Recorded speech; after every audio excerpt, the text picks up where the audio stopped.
We always think of having a super powerful brain as this amazing gift, right? But what if that high-performance engine sometimes feels more like a curse? That's what we're digging into today, the Ferrari Brain Paradox. And this quote, wow, it just hits the nail on the head, doesn't it?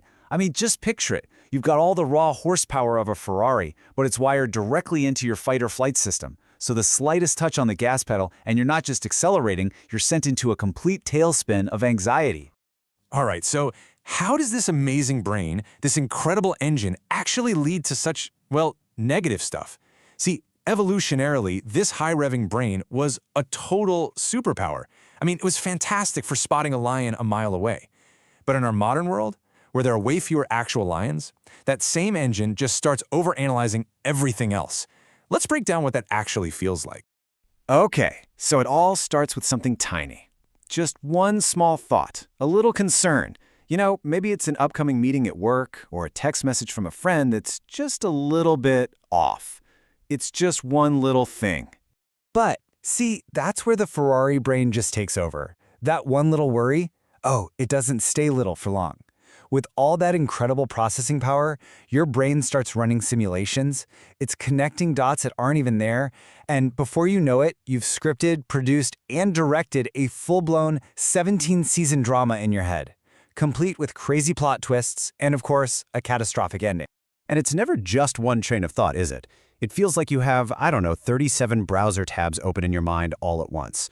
You're trying to focus on work, but at the same time, you're replaying that awkward conversation from yesterday, you're pre-planning a tough conversation for tomorrow, and you're worrying about some global event that you have absolutely zero control over. It is a constant, exhausting mental juggling act.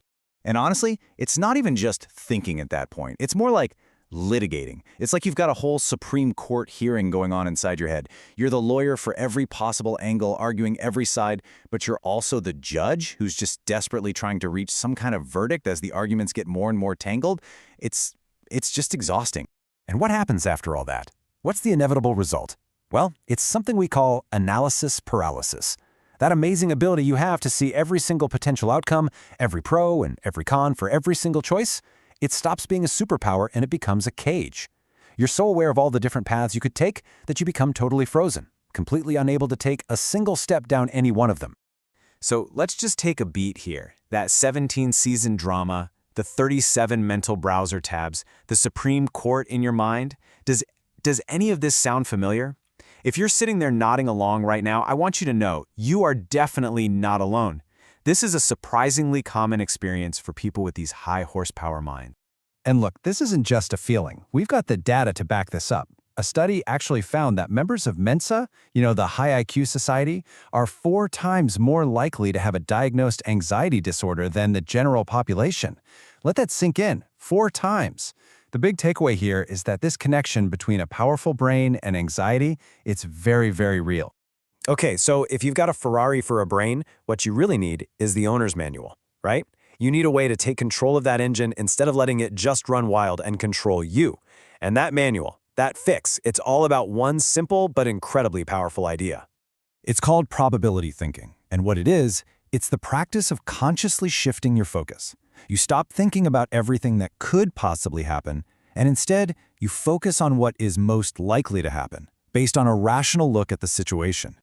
Let's put these 2 ways of thinking side by side because the difference is huge. On one side, you have paranoid thinking. That's the default for an anxious brain. It's always asking, what's the absolute worst thing that could happen? And it's fueled by emotion and imagination. On the other side, you have probability thinking. It asks a totally different question. What's the most likely thing to happen? And it's guided by logic and evidence. See the shift? The goal isn't to somehow avoid any possibility of failure, which is literally impossible. It's to just be right about the outcome, to have an accurate picture of reality. And when you make this shift in your mind, wow, it's incredibly empowering. You go from being this paranoid passenger, just being yanked around by your own anxiety, to being a calm, collected puzzler who is firmly in the driver's seat of your own mind. And this is probably the most important thing to hear today. Your brain isn't broken. It's not the problem. It is an elite, high-performance, puzzle-solving machine. The only issue is that for years we've been feeding it the wrong kind of problem. We've been giving it these vague emotional fears to chew on instead of what it really craves, concrete, logical puzzles. So how do you actually do this? How do you put it into practice? It's really just a simple two-step process. Step 1, just notice. Notice when the engine is revving too high, when you're starting to build that mental drama. That's it, just awareness. Then, step 2, you consciously interrupt that thought pattern by asking one question. Okay, based on the actual evidence I have, what is the most likely outcome here? So for example, your boss sends you that classic one-word email, call me. The paranoid thought immediately jumps to, oh my God, I'm fired, right? But the probability thinker stops, takes a breath, and asks, what's most likely? Well, 99% of the time we've talked in the past, it was just about a project update. That simple reframe changes everything. Look, at the end of the day, your brain just wants a job to do. When you give it a phantom to chase, some undefined, scary fear, it will run itself ragged into the ground.